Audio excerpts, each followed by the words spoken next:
Hello friends, welcome to my YouTube channel English Guru. Friends, हमने previous video में the fountain poem के 4 stanzas के question and answers को cover किया है। आइए इस वीडियो में हम इसके बचे हुए स्टेंजाज के क्वेश्चन आंसर्स को कवर करते हैं। तो फ्रेंड्स, इसके निर्देश को देख लेते हैं। लिखा हुआ है read the following stanzas given below. नीचे दिए गए निम्नलिखित स्टेंजाज को पढ़िए and answer all the questions that follow etch, और उसके नीचे दिए गए सभी प्रश्नों के उत्तर दीजिए। स्टैंजा लिखा हुआ है glad of all weathers still seeming best, upward और डाउनवर्ड मोशन थाई रेस्ट। पहला क्वेश्चन है point out the rhyming words in the above stanza. ऊपर दिए गए पद्यांश में राइमिंग वर्ड्स या तुकांत शब्दों को चुनना है।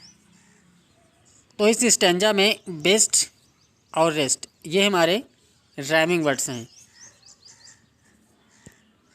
इनको हम इस तरह लिखेंगे कि best and rest rhymes together. Best और रेस्ट ये परस्पर तुकांत शब्द हैं, या इसको इस तरह से लिख सकते हैं the words best and rest are rhyming words. Best और रेस्ट जो है राइमिंग वर्ड्स हैं। अगला क्वेश्चन है how does the fountain look all the time. फव्वारा हमेशा कैसा दिखाई देता है। तो स्टैंजा में लिखा हुआ है ग्लैड ऑफ ऑल वेदर्स, सभी मौसम में फव्वारा खुश रहता है। तो इसको इस तरह से लिखेंगे the fountain looks glad all the time. फव्वारा हमेशा खुश दिखाई देता है। अगला क्वेश्चन है in which direction does the fountain move. फव्वारा किस दिशा में गति करता है। स्टैंजा देखते हैं। स्टैंजा में लिखा हुआ है अपवर्ड और डाउनवर्ड। फव्वारा ऊपर और नीचे चलता है। तो इसको इस तरह से लिखेंगे the fountain moves upward and downward. अगला क्वेश्चन है what does the poet mean by saying motion thy rest. Motion thy rest से कवि का कहने का क्या आशय है। तो इसका उत्तर है the fountain never takes rest. फव्वारा कभी भी आराम नहीं करता है।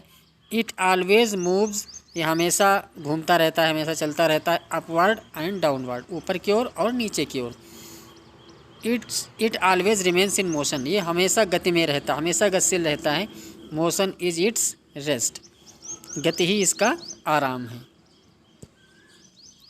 अगला स्टैंजा देखते हैं। लिखा हुआ है full of nature nothing can time, changed every moment ever the same. तो पहला क्वेश्चन है point out the rhyming words in the above stanza.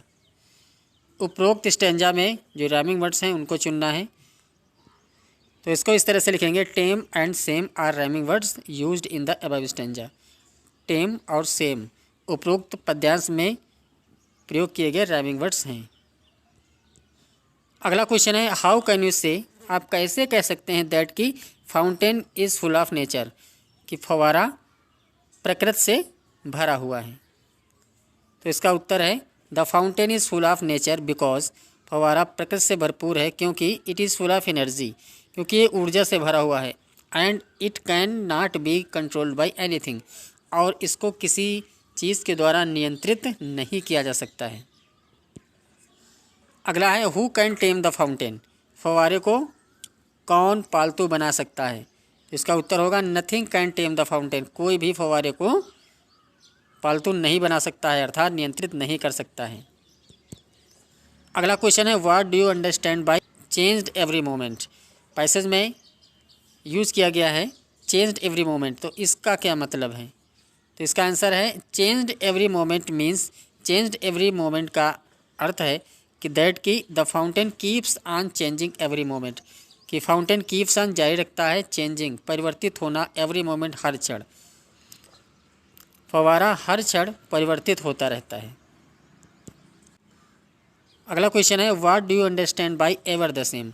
Ever the same का क्या मतलब है। तो इसका आंसर है the fountain remains ever the same because, फव्वारा हमेशा एक जैसा रहता है क्योंकि water goes up and down with A measured quantity, क्योंकि जो पानी फव्वारे का होता है वो गोज़ चलता है अप एंड डाउन, ऊपर और नीचे, विद ए मेजर्ड क्वांटिटी, एक नियंत्रित मात्रा में। Ceaseless aspiring, ceaseless content, darkness और सनशाइन, थाई एलिमेंट।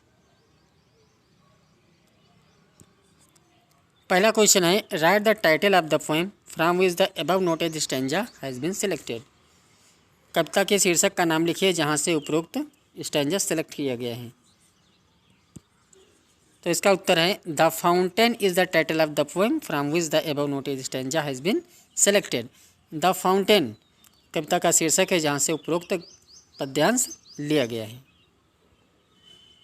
अगला क्वेश्चन है point out the rhyming words used in the above stanza.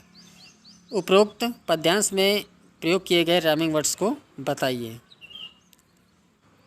तो इस पद्यांश में कंटेंट और एलिमेंट ये हमारे राइमिंग वर्ड्स हैं।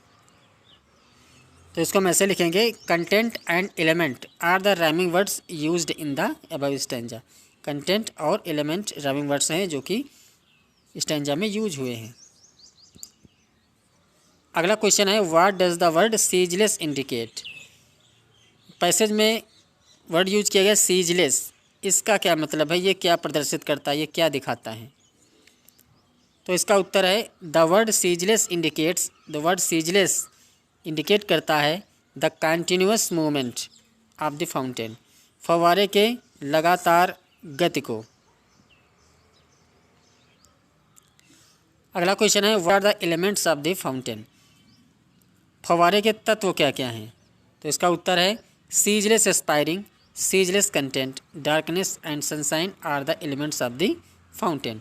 सीजलेस एस्पायरिंग हमेशा ऊपर की ओर चलते रहना, सीजलेस कंटेंट हमेशा संतुष्ट रहना, डार्कनेस एंड सनशाइन चाहे दिन हो चाहे रात हो, यही फव्वारे के एलिमेंट्स हैं।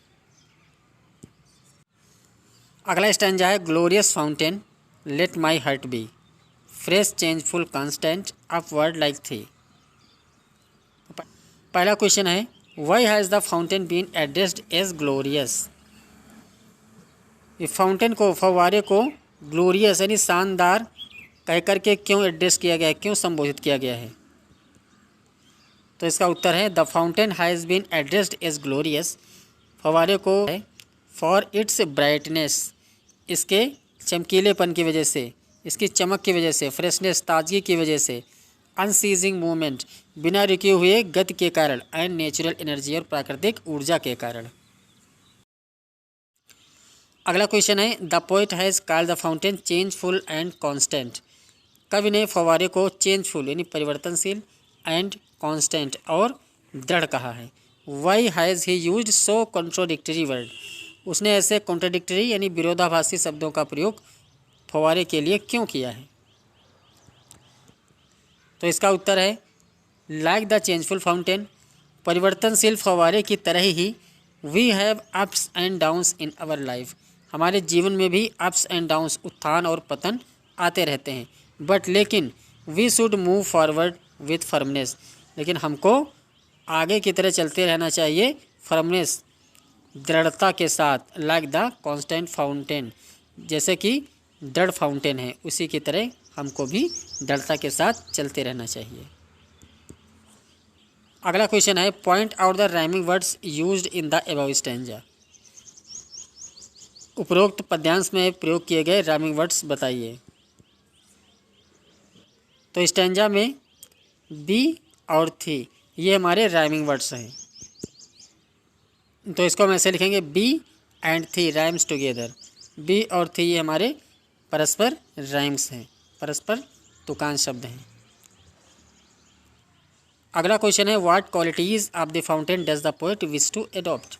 फव्वारे के ऐसे कौन से गुण हैं जिसको कवि अपनाना चाहता है, एडॉप्ट करना चाहता है। तो स्टैंजा कर देखते हैं। तो लिखा हुआ है let my heart be fresh changeful constant upward like thee. तो इसको हम इस तरह से लिखेंगे the poet wishes to adopt the qualities of freshness, changefulness and constancy. कवि फव्वारे के फ्रेशनेस ताजगीपन को, चेंजफुलनेस परिवर्तनशीलता को, एंड कॉन्स्टेंसी और दृढ़ता को अपनाना चाहता है।